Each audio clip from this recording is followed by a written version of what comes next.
என்ன பெத்த ராணியே, என்ன விட்டு போயிட்டியே, இப்படி சொல்லாம கொல்லாம போயிட்டியே தாயி. நீ இல்லாம இந்த தெரு எப்படி இருக்கும், இந்த ஊர் எப்படி இருக்கும்?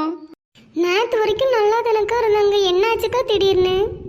லேசா நெஞ்சு வலிக்குன்னு சொல்லியிருக்காங்கப்ல, ஹாஸ்பிட்டல் கூட்டு போகிற வழியிலேயே இறந்துட்டாங்களாம். ஐயோ, இந்த ஹார்ட் அட்டாக் தாங்க இருக்கிறதுலே கொடிய நோயாக இருக்குது. 7 வயசு பிள்ளைகளிலிருந்து 70 வயசு தாத்தா வரைக்கும் வருதாங்க்கா. போன வாரம் கூட இப்படி தான் நியூஸ் பேப்பரில் படித்தேன். சே, 2 பிள்ளைகள் வேறு இருக்கலாக்கா, என்ன பண்ணுவாங்க? அந்த அண்ணன் கூட எப்படியாவது சமாளிச்சிருவாவே. ஆமாப்ல, அந்த ஆம்பளை பையன் வேற ஏதாவது பழச்சிக்கிடுவான். இந்த பொட்டு பிள்ளை வாழ்க்கையை நினச்சால பாவமாக இருக்குது. அம்மா அம்மா அழாதம்மா, அம்மா ஏசப்பாட்ட தான் போயிருக்காங்க, சரியா? கவலைப்படாத. ஆமாம், அந்த அக்கா எவ்வளோ நல்லவே தெரியுமா, எவ்வளோ பேருக்கு ஹெல்ப் பண்ணியிருக்காங்க. கண்டிப்பாக உங்கள் ஏசப்பா கிட்ட தான் போயிருப்பாங்க. சரி ஜானு, மனசை தேத்திக்க. 2 பிள்ளைகள் வேற இருக்கு. தங்கச்சி இப்படி இறந்தது எங்களுக்கும் கஷ்டமா தான் இருக்கு. நீயும் கவலைப்பட்டுட்டு இருக்காத, அப்புறம் உன்னை பார்த்து உன் பிள்ளைங்களும் கஷ்டப்பட்டுட்டுவாங்க. அதை தான் பண்ண முடியும்ண்ணே, வேற என்ன பண்ண முடியும்?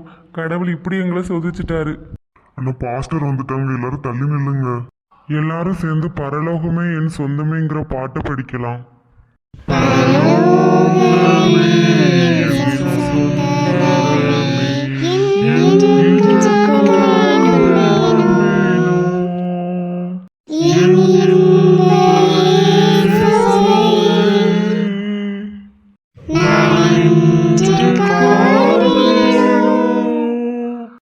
அன்பின் பரலோக பிதாவே, இந்த நேரத்தில் உம்முடைய சமூகத்தில் வருகிறோம் தகப்பனே. உமது மகனாகிய ஜானி நீர் அறிவீர். அவர் மனைவியை இழந்து படுகிற வேதனை நீர் அறிவீர். அவருடைய குடும்பத்துக்கு ஆறுதலையும் சமாதானத்தையும், அவருக்கு நீங்கள் கொடுத்திருக்கிற 2 பிள்ளைகளையும் பிள்ளைகளுக்கு சமாதானத்தையும் நீர் கட்டளையிடுவீராக. அக்காவையும் நீர் அறிவீர். அக்கா உயிரோடு இருந்த நாட்களில் யாரையும் எதிர்த்து பேச மாட்டாங்க. ரொம்ப நல்ல மனுஷனா இந்த உலகத்துல நீர் கொடுத்திருக்கிற நாட்கள்ல அவங்க வாழ்ந்தாங்க. முடிஞ்ச அளவு எல்லாருக்கும் உதவி செஞ்சாங்க. நிறைய பேருக்கு நல்ல விஷயங்கள் பண்ணியிருக்காங்க. நிறைய சர்ச்சஸ்க்கு டொனேஷன்லாம் கொடுத்துருக்காங்க. இந்த அக்காவையும் உம்முடைய சமூகத்துல நீங்க எடுத்துக்கொள்வீங்க நாங்க விசுவாசிக்கிறோம். ஆமேன். நல்ல மனசு, இப்படி போயிட்டியே தாயி, இப்படி போயிட்டியே.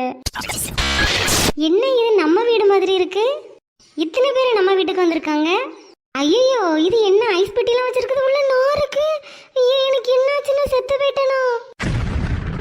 ஐயோ, எனக்கு ஹார்ட் அட்டாக்கே வர மாதிரி இருக்கு. Heart attack? ஆமா, நெஞ்சு வலிக்குன்னு வண்டியில உட்கார்ந்த ஞாபகம் இருக்கு. ஐயோ, நான் போய் செத்து போயிட்டேனா? ஐயோ, என்ன மேலே யாரை இழுக்கிற மாதிரி இருக்கு. ஐயோ, விடுங்க விடுங்க, கொஞ்ச நாள் பூமியில இருந்துட்டு வரேன். என் பிள்ளைல ஐயோ பாவம். நேற்று கல்யாண வீட்டில் வாங்கி வச்சு பிரியாணி கூட ஃப்ரிட்ஜில் இருக்கு, அதையாச்சும் தின்னுட்டு வரேன். நீ விடுங்க. ஐயோ, நான் எங்க வந்திருக்கேன்? ஒரே பனியா மேல இருந்து விழுது. இங்க யார் இருந்தாலும் தயவு செஞ்சு என்னை கொஞ்ச நாள் பூமியில வாழ விடுங்களேன், ஒரு வருஷமாச்சும் ப்ளீஸ். அந்த ஜீவ புஸ்தகத்தை எடுத்துட்டு வாங்க. யார் இது? தேவதூதர் மாதிரி இருக்குது. அப்ப நான் உண்மையாவே இறந்துட்டேனா? இனிமே நான் கீழே போக முடியாதா பூமிக்கு? உங்களுக்கு கொடுக்கப்பட்ட நாட்கள் முடிஞ்சிட்டு சிஸ்டர், அதனால நீங்க இனிமே பூமிக்கெல்லாம் போக முடியாது, நீங்க இறந்துட்டீங்க. ஜீவ புஸ்தகமே எடுத்துட்டு வந்துட்டீங்களா? சரி, இனிமே வாய்ப்பில்லை.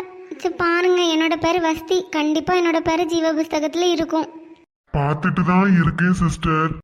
என்ன இவ்வளோ நேரமா தேடிட்டு இருக்கீங்க? நான் எத்தனை பேருக்கு ஹெல்ப் பண்ணியிருக்கேன் தெரியுமா? சர்ச்சுக்கு எவ்வளோ லட்சம் காணிக்க கொடுத்துருக்கேன். இனி ஊர்ல எல்லாரும் நல்லவன்னு சொல்லுவாங்க. நீங்க பண்ணினது எல்லாமே நல்ல காரியம் தான் சிஸ்டர். ஆனா எல்லாம் செஞ்சு முடிச்சதுக்கு அப்புறம் நீங்க என்ன நினைச்சீங்க?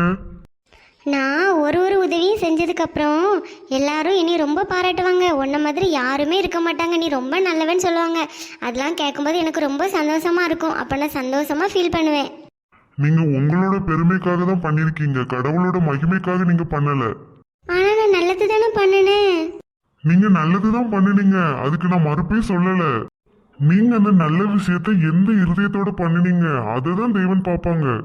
உங்க மனசுல இருந்ததெல்லாம் பெருமை, தற்புகழ்ச்சி, இது மட்டும்தான். ஐயோ, எனக்கு இதெல்லாம் தெரியாம போச்சு. இன்னும் ஒரு வாட்டி சான்ஸ் கொடுங்களேன், நான் போய் எல்லாத்தையும் மாத்திட்டு வந்துடுறேன். நம்ம தேவன் எல்லாருக்கும் ஒரே ஒரு தடவை தான் வாய்ப்பு கொடுத்தாங்க. நீங்க நிறைய உதவி பண்ணினீங்க, ஆனாலும் உங்க முன்னாடி இருந்த அகம்பாவம், பெருமை, தற்புகழ்ச்சி இது எல்லாம் உங்க கண்ணை மறைச்சிருச்சு. மனம் திரும்பவும் தேவனை உறுதியாய் பின்பற்றவும் கிடைத்த வாய்ப்பை நீ பயன்படுத்தல.